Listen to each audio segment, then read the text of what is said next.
The Red Cross spokeswoman for the Middle East, Iolanda Jaquemet, she joins us live for comment. Thanks for joining us, Mom. Great to have you on the programme. Obviously, a very serious situation in the eastern Ghouta still ongoing.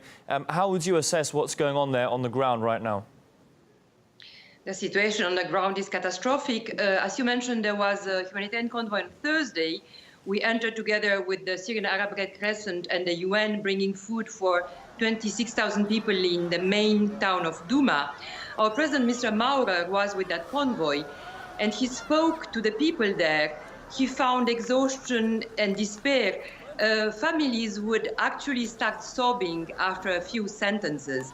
People hiding in basements for fear of the fighting, 3 families per room, with scabies, with lice, people hungry, many without access to health care, injured people.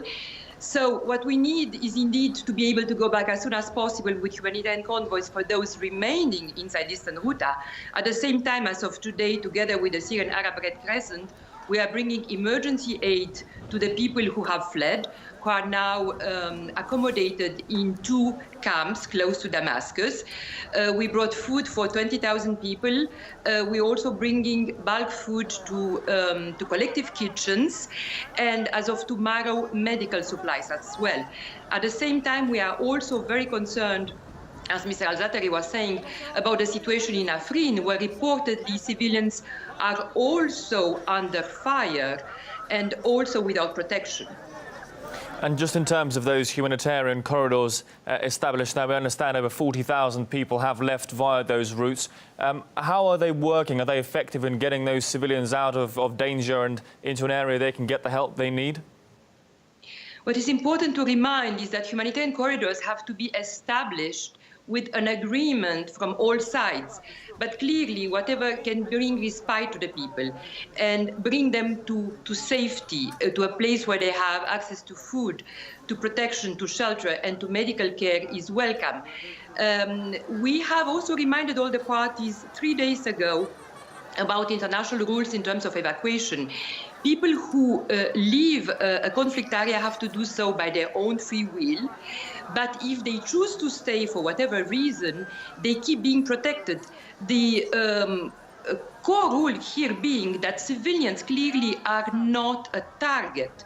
Only military targets are legitimate. So civilians, the injured, schools, hospitals, ambulances, homes are not a legitimate target. And what unfortunately we've been seeing throughout Syria is a lack of respect for this basic principle of international humanitarian law, which is that civilians must be spared at all times. Do you think the situation in Ghouta is getting enough media attention? I mean, do you think enough is being done to ease that obviously very dire humanitarian crisis in that area? Well, I would say that media attention is always welcome, but what makes the difference for the people who are terrified and who live under the bombs is not media attention, is respect of the rules for those from the many parties who are fighting in Syria. What matters for a mother whose child is hiding in a basement and is terrified and is hungry and is sick is not the attention of the media, with all due respect.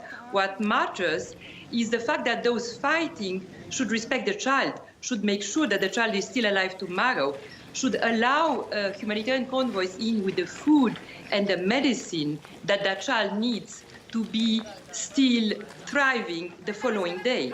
And unfortunately, again, this is not happening often enough throughout Syria.